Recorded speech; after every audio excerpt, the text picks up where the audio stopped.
Γεια σας, είμαι ο Μπάμπης Πολυχρονιάδης και αυτό είναι το Freedom of Press.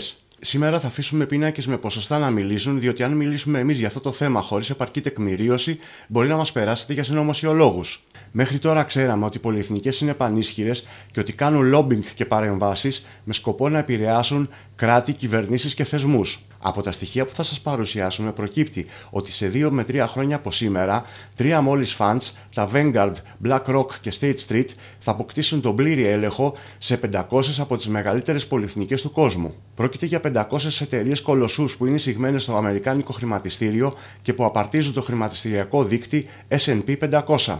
Από τη Microsoft και την Apple μέχρι τη Pfizer και την Bank of America, αλλά και από τη Philip Morris και το Netflix μέχρι την Google και την General Dynamics, όλες είναι εκεί. Τα 3 funds όταν φτάσουν να κατέχουν ποσοστά 33% στις εταιρείες αυτές, ουσιαστικά θα αποκτήσουν τον πλήρη έλεγχό τους και μαζί μια άνευ προηγουμένου δυνατότητα παρέμβασης στο παγκόσμιο γίγνεσθε. Και αυτό πλέον είναι πολύ κοντά. Σας συστήνουμε να παρακολουθήσετε αυτό το βίντεο μέχρι το τέλος, όχι μόνο για να δείτε τα ποσοστά που κατέχουν τα 3 funds σε πολύ γνωστές εταιρείες, αλλά για να δείτε και πώς αυτά συνδέονται μεταξύ τους. Τα 3 funds είναι γνωστά στη ΣΥΠΑ και ως Big 3 και είχαμε αναφερθεί σε αυτά και σε περσινό μας ρεπορτάζ. Μέσα στον ένα χρόνο που μεσολάβησε, οι Big 3 έχουν αυξήσει τη συμμετοχή τους στις εταιρείες του S&P 500 κατά 3 ποσοστιαίες μονάδες, από το 25% στο 28%. Να σημειώσουμε ότι το 2022 το αντίστοιχο ποσοστό ήταν στο 22%. Σταθερά λοιπόν ανεβάζουν τα ποσοστά τους στις μεγαλύτερες πολυεθνικές του κόσμου με απότερο στόχο, όπως φαίνεται από το ρυθμό αύξησης, να φτάσουν στο 33% που θα τους δώσει και τον απόλυτο έλεγχο στην επιλογή των διοικήσεών τους και των εταιρικών τους αποφάσεων. Η υπερσυγκέντρωση πλούτου και εξουσίας από τα 3 funds είναι κάτι που απασχολεί ήδη μερίδα πανεπιστημιακών και δημοσιογράφων στις ΗΠΑ, οι οποίοι εκφράζουν την ανησυχία τους για τις επιπτώσεις που μπορεί να έχει παγκοσμίως αυτή η πρωτοφανής υπερσυγκέντρωση. Τα 3 funds διαχειρίζονται κεφάλαια που ξεπερνούν τα 22 τρισεκατομμύρια δολάρια. Επί του παρόντος, ας δούμε κάποια συγκριτικά στοιχεία για το πόσο αύξησαν τα 3 funds τις συμμετοχές τους σε συγκεκριμένες εταιρείες σε σχέση με πέρσι. Στην RTX Corporation, όπως μετονομάστηκε εδώ και ένα χρόνο περίπου η γνωστή βιομηχανία όπλων Raytheon Technologies, τα 3 funds κατήχαν πέρσι ποσοστά 29,7%. Σύμφωνα με τα στοιχεία του Μαρτίου 2024, κατέχουν πλέον το 31,06%, 25,15% απευθείας και 5,91% μέσω αμοιβαίων κεφαλαίων της Vanguard. Στην πετρελαϊκή εταιρεία ExxonMobil κατήχαν πέρσι το 27,5%. Φέτος η συμμετοχή τους έχει ανέβει στο 30,33%, με το 22% να ανήκει απευθείας στα 3 funds και το 8,33% μέσω αμοιβαίων κεφαλαίων της Vanguard.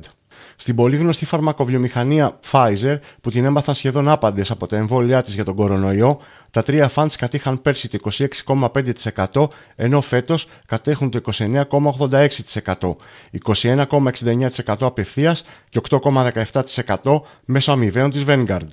Στην Procter & Gamble, που την ξέρουμε από τα δεκάδες brands ειδών καθημερινής χρήσης που αγοράζουμε από τα ράφια του σούπερ μάρκετ, τα 3 funds κατήχαν πέρσι ποσοστό 27,5%, το οποίο φέτος έχει ανέβει στο 28,66%, 20,51% απευθείας και 8,15% μέσω αμοιβαίων της Vanguard.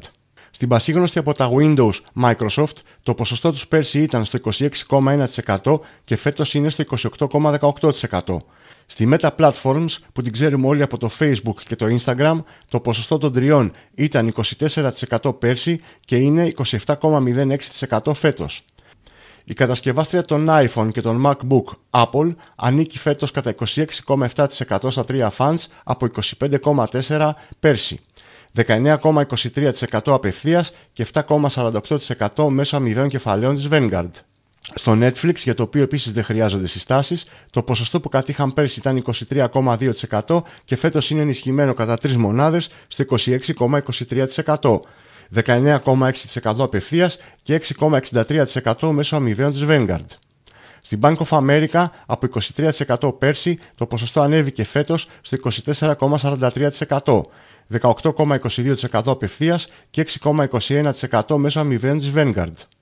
Κλείνουμε τα συγκριτικά στοιχεία που διαθέτουμε σε σχέση με πέρσι με την καπνοβιομηχανία Philip Morris, στην οποία το ποσοστό των 3 funds σημείωσε πολύ μικρή μεταβολή προς τα πάνω, μόλις κατά 0,3 μονάδες, και αυτό ίσως να είναι ενδεικτικό της εποχής που κυριαρχούν οι αντικαπνιστικές εκστρατείες. Και αφού είδαμε κάποια συγκριτικά στοιχεία που δείχνουν ότι Vanguard, BlackRock και State Street αύξησαν τις συμμετοχές τους σε σχέση με το 2023, ενδεικτικά θα παρουσιάσουμε κάποια ποσοστά των Big 3 και σε κάποιες άλλες πολύ γνωστές πολυεθνικές. Κρατήστε όμως για μετά ότι όπως και στις προηγούμενες εταιρείες, έτσι και σε αυτές που θα ακολουθήσουν, υπάρχει ένα μοτίβο η Vanguard να κατέχει τα μεγαλύτερα ποσοστά τόσο απευθείας όσο και μέσω αμοιβαίων της κεφαλαίων. Η Alphabet Inc. δεν είναι άλλη από τη γνωστή σε όλους Google, η οποία ελέγχεται κατά 27,15% από τις Vanguard, BlackRock και State Street.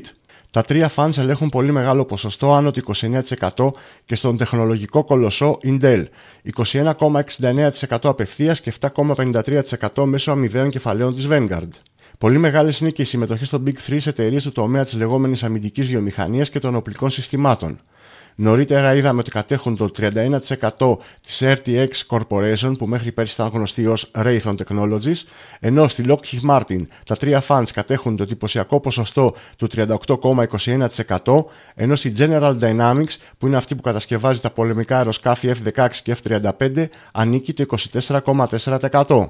Και όπως σας υποσχεθήκαμε στην αρχή, πάμε τώρα να δούμε πώς συνδέονται τα τρία funds μεταξύ τους, ποιοι τα ελέγχουν και ποιο από αυτά μπορεί να είναι ο άρχοντας των δαχτυλιδιών. Δηλαδή, ποιο μπορεί να έχει τη μεγαλύτερη δύναμη και να ελέγχει τα άλλα κατά τη μυθιστορηματική μυθολογική έννοια της τριλογίας του Tolkien. Σε ό,τι αφορά την BlackRock, η Vanguard και State Street κατέχουν συνολικό ποσοστό 18,85%, ενώ η ίδια η BlackRock κατέχει ίδιες μετοχές που αντιστοιχούν στο 6,46% του μετοχικού της κεφαλαίου. Σε κάθε περίπτωση, μεγαλομέτοχος της BlackRock θεωρείται η Vanguard με 14,86%. Στη State Street τα ποσοστά της Vanguard και της BlackRock ανέρχονται σε 28,84%, ενώ η State Street κατέχει ίδιες μετοχές που αναλογούν στο 4,76% του κεφαλαίου της. Όπως και στην περίπτωση της BlackRock, μεγαλομέτοχος στη State Street είναι και πάλι η Vanguard με 20,71%.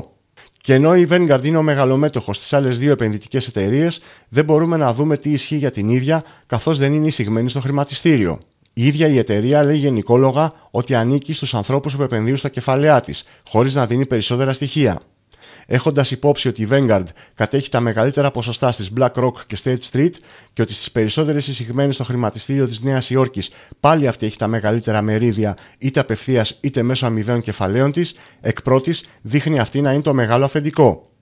Στην πραγματικότητα όμως, όσο δεν γνωρίζουμε ποιος θεσμικός επενδυτής ή ιδιώτης διαθέτει τα περισσότερα κεφάλαια στην ίδια τη Vanguard, τότε δεν ξέρουμε ποιος είναι ο άρχοντας των δαχτυλιδιών. Για περισσότερα ρεπορτάζ και ειδήσεις από το freedomofpress.gr, μην ξεχάσετε να γραφτείτε στο κανάλι μας στο YouTube.